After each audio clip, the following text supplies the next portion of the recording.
kitalo nnyo eky'omuwala ono bamuyita Charlotte. Omuwala ono before nga tanabakoma Uganda maama we yafa mu bintu ebitategeerekeka. Yayina mutabani we omwana we n'afa, okitegeera. Ku story entonotono gye mmanyiiko nti waliwo abantu badde tamwagala nga bamanyi nti yakola alina ssente naye ng'ate Kadaama.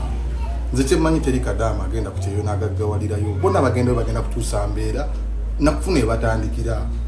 Ono omwana yakomawo okuva e Uganda, yali tayagala nakudda Uganda kuba ku kye yabadde amazeeyo emyaka 7 ebyaddala nga Uganda atyayo, naye neyeewaliriza n'akomawo Uganda era yatuukira wa sisita we omu yali abeera Mbale, Charlotte gye yatuukira wa sisita we, okitegeera. Ewa sisita yamazeeyo ebbanga ttono naye nga talina mukwano gwe gwayogera naye. Ono omwana abadde tanaweza mwezi ng'ali mu Uganda naye nga nze nkubuulira amazima yazze wano e Kampala olunaku. Kitalo nnyo, kitalo ddala. Mpuliriza story ya mwana muwala ono nempulira nga nange enkutteko. Konze kanjeetebwa SMX Media Kings and Queens namwe musobole okubeera nga mugiraba, musobole okubeera nga mufunamu ekyokuyiga munnange. Omanyi bwe tweyongera okulaba stories efaangana bwezityo n'olulatingako n'okuyisaamu ku mbeera eri ewamu n'okuyisaamu ku mikwano gye engeri gikuyisaamu oba biki by'okola, mwana wattu kikuyamba okubeera nga naawe ng'omuntu wettabuula. Naye just imagine n'ofiirwa maama wo n'ofiirwa omwana wo naawe kennyini n'okoma wano mu ggwanga erya Uganda n'okomekkerera nga ofudde, kubanga ono Kadaama abadde tannawezaawo na mwezi mulamba bukyanga akoma wano mu ggwanga erya Uganda, naye olwakomyewo naye bw'atyo bwe yafudde mu ngeri ey'akabenje. Kankuteeko story osobola okubeera ng'ojja okuba gye bitandikira paka gye biggwera, naye nga sinabeera nga mbikuterako. Kamusabira mbi subscribe nga noka SMX Media tojja kubeera mu kusiga updates naddala nga bye bino. Kitalo nnyo eky'omuwala ono bamuyita Charlotte. Omuwala ono before nga tanabakoma Uganda maama we yafa mu bintu ebitategeerekeka. Yayina mutabani we omwana we n'afa, okitegeera. Ku story entonotono gye mmanyiiko nti waliwo abantu badde tamwagala nga bamanyi nti yakola alina ssente naye ng'ate Kadaama. Nze kyemmanyi teri Kadaama agenda ku kyeyo n'agaggawalirayo, bonna bagenda kutuusa mbeera nakufuna ebatandikira.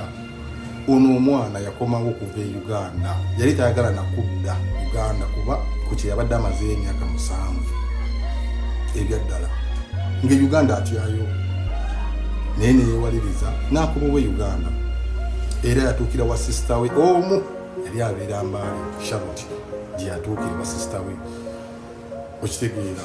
Ewa sisita yamazeeyo ebbanga ttono naye nga talina mukwano gwe gwayogera naye. Ono omwana abadde tanaweza mwezi ng'ali mu Uganda naye nga nze nkubuulira amazima yazze wano e Kampala olunaku ndowooza olw'okwosejjo yatuukiddwa boyfriend we. Ave wa boyfriend we amitinga mukwano gwe bagenda okusiba enviiri egweyogerere. Bamala osiba enviiri baawukana, omwana teyasusse kubona yabadde yakatuuka bw'ati waka amukubireko nti otuuse bulungi nga bamugamba ono gw'obadde naye. Emmotoka emukubiddewo n'afiirawo. Bannange yawunze lwekunkubira kasimu nangamba ono omuwala gwe mbadde ngenda okulaba tumaze okumiitinga biki mbadde n'akamuta ntuuse waka nga bangamba mbate bode mukuyakuyiddewo emmotoka. Baganda bange bino byewuunyisa naye nga te maama we yafa n'omwana we yafa. Ono omwana abadde alina ebintu byeyekoleddewo